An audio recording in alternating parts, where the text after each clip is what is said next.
feeling your feelings will not block your manifestation journey. It is all about what you are thinking as you are feeling. Put your hands over your heart and say, I'm here with you, I love you, and your manifestation is still on schedule. Welcome, beautiful star being. Thank you for joining me for another episode of Galactic Mermaid Magic with Meagan Mermaid, where we dive deep into all things manifesting, mindset, law of attraction, and more. I'm Meagan Mermaid, and I am a galactic guide and mermaid mindset coach, and I am here to help you heal your heart and manifest your dream life with the magic of the Mermaids of Sirius. If you'd like to sign up for one-on-one coaching with me to become the star of your reality and step into the highest version of you, you can visit my website at meaganmermaid.com or find that link in the description below. Also, if you like this message, please like, share, and subscribe. This helps us reach as many magical beings as possible, and as many people as possible deserve to know that they are the artists of their fairy tale life. So feelings and emotions are a big topic in the law of attraction and manifesting community. Some people are saying, oh, this is all about feeling and you have to feel it and you have to be it. And then the other people are saying, well, no, it doesn't matter. Like, as long as your thinking is what does it. And so what do you do? What do you do? What you want to consider is that you're a human. Humans have all sorts of feelings, and feelings are your friend, because when you are in harmony, when you are in partnership with your heart and your emotions, you're going to not only be able to manifest things, but you're also going to be able to keep them. And what I've learned in my own manifestation journey over the years is that I am a powerful manifester, which is amazing. And that's why I'm here. I'm teaching you everything I know, because I want every single magical being to have the same opportunity to manifest their dream life and to know this really powerful knowledge. This is my passion, but I have learned the hard way, and I don't want other people to do that. What is rock bottom manifestation? It is a term that I coined when you get to this place that's literally like rock bottom and you can manifest yourself out of it like magic, which is great. It's a cool party trick, but you know what? It's not a way to live. And when you're not in tune and when you're not in harmony with your heart, you're going to manifest something, but there's going to be these like limiting beliefs that are on autopilot that are going to self-sabotage it every single time. So you're going to manifest that relationship, but then those thoughts that you're not aware of, those limiting beliefs might be, oh, you're not good enough. Everybody always leaves you. They're going to hurt you just like everybody else did. They're going to ghost you. They're going to do this. All those things that are a compilation track of all of the experiences that we had before that created what I call opposite manifestation. When we had an intense experience, followed by a thought pattern that then created this viral programming in our mind. So our heart is telling us a lot of things. It's going to tell us where we're at in this moment for how we need to heal the past, because when you go through these experiences of limiting belief, yeah, it hurts. You got to feel that hurt. It's not about just shifting the thought and thinking like, oh, I am worthy. I only attract emotionally available people who are loyal and this and that. Like, that's great. That's perfect. That's going to help you attract the thing. But you have to be what you want to manifest. The law of attraction states that you are that. You have to attract what it is that you are.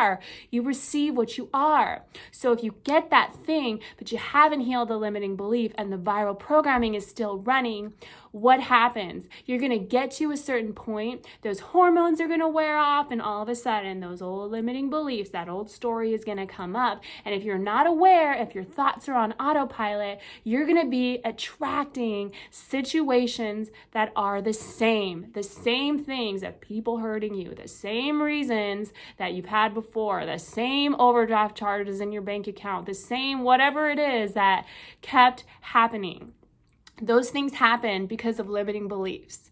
But you don't have to be wrong for it. You don't have to make anyone wrong for it. This wisdom is power, but we have to use the wisdom to embody that power.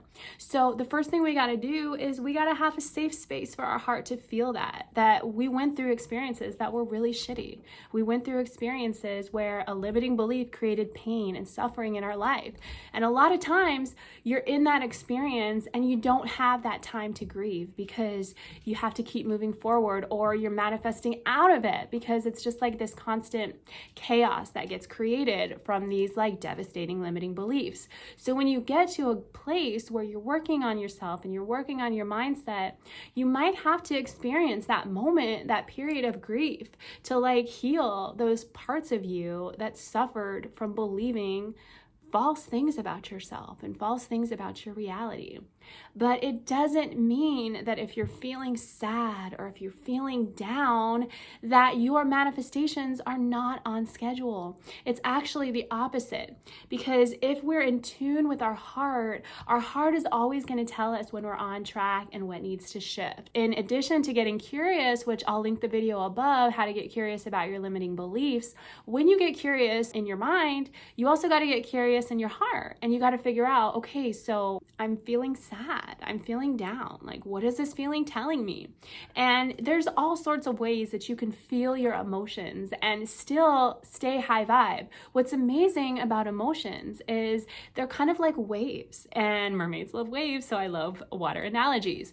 Waves, they don't stay. They go up into the shore, they crash, they might reach a peak, and then what happens? They float back into that sea foam in the water. And it's the same with emotions. They only stay in our bodies for about 90 seconds. But what happens is, rather than creating that safe space to be with that emotion, we numb out, or we distract ourselves, or we don't look at it. And so it builds and it builds and it builds.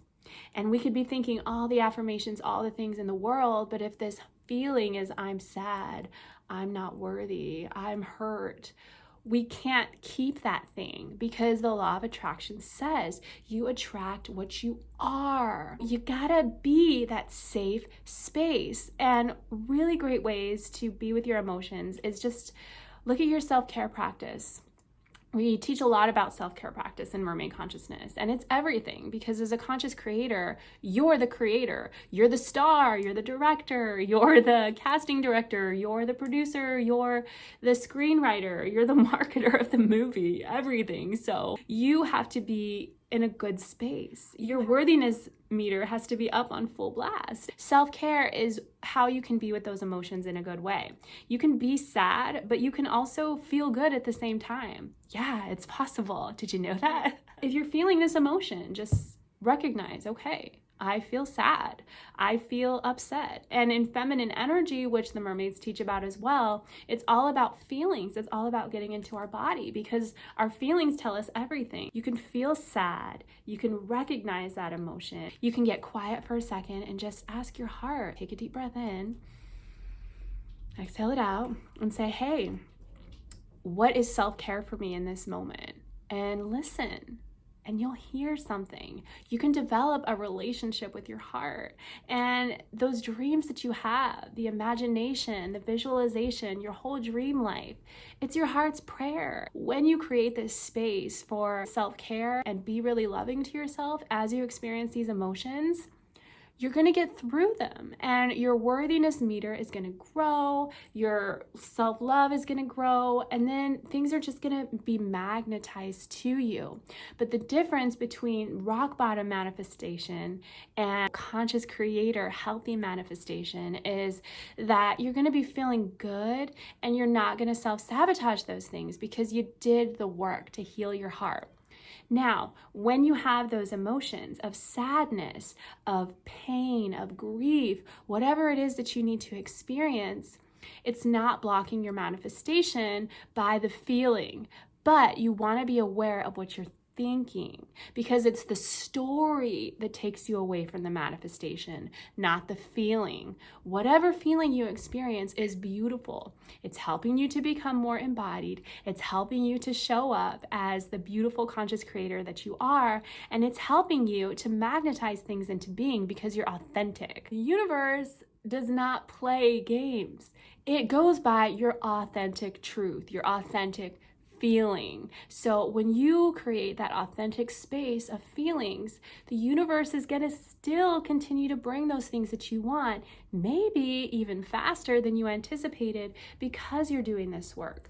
But you want to be careful of the story. So if you're feeling sad because maybe that specific person didn't reach out to you today, or maybe they ghosted you, or maybe love has just not been a great topic for you lately. And that seems to be common because love and money are often the things that we're always wishing for and we're always manifesting. You got to look at what you're telling yourself about the story. If you're telling yourself that people don't love you or they always hurt you, and you're having that intense feeling of sadness and grief along with like this disempowering story, that is what's going to take you off your manifestation. Because as we learned in the curiosity video, is that neural pathways are created when we have a thought that magnetizes with an intense emotional experience, and then creates viral programming that continues to repeat if left unchecked in our subconscious. So what do you do then? You go back to that self-care practice. You love yourself, you treat yourself like a queen or a king, or however you want to show up as a star of your reality. And how does a star of their reality express their emotions? Well, you're going to want to make the most luxurious, beautiful space for you to feel those feelings. Maybe get yourself a nourishing meal, maybe put on some music that you like, get your environment like really sensual and beautiful, and then let the feeling come. Talk to yourself, talk to your heart and say, I'm here with you and I love you, and your manifestation is still on schedule. When you do this, the emotion will pass, and you're not going to be attaching that intense emotion to a victim story. You're going to be attaching it now to an empowering story. And then that viral programming ends right there. You don't have to keep repeating it because you located it, you felt the feeling, and now you can script about the new thing, affirm the new thing. Now it's about looking at that situation that made you sad and figuring out how to turn it around to something that's empowering. So if it's about somebody that hurt you, you can script and affirm that everyone in my life treats me with respect. They're loyal. They show up for me. I am worthy of love. I have amazing love. My specific person always reaches out to me. I can call them at any time of the day. They want to tell me everything. I'm their number one. I'm high priority. I'm top shelf, and I'm in demand. This is how you need to talk about your situation and about yourself. But feeling the feeling is part of it. It's part of your manifestation journey. And once you can learn this, oh wow, you're going to crown yourself as the artist of your fairy tale life and the star of your reality so much faster than if you're trying to push those emotions down out of fear that it's blocking your manifestation. So thank you so much for joining me for another episode of Galactic Mermaid Magic with Meagan Mermaid. If you're interested in your own one-on-one coaching session so we can dive deep into how to help you remove these limiting beliefs, clear those resistances, and allow yourself to be seen as the star of your reality, visit my website at meaganmermaid.com, or you can check out the link in the video description. I also offer galactic channeled readings to connect with your star family and learn more about your soul's unique energetic blueprint. And if you haven't already, make sure that you sign up for the mailing list at meaganmermaid.com so that you can get your free download of the 44 mermaid empowerments that are the inspiration for my very first course that's launching November 1st called Mermaid Mindset Makeover. Stay tuned for more exciting mermaid magic, and thank you so much, beautiful star beings. Remember to have a beautiful, blissful, and magical day because you are the artist of your fairy tale life. Take care, and until next time, galactic wishes and mermaid kisses. XOXO, Meagan Mermaid.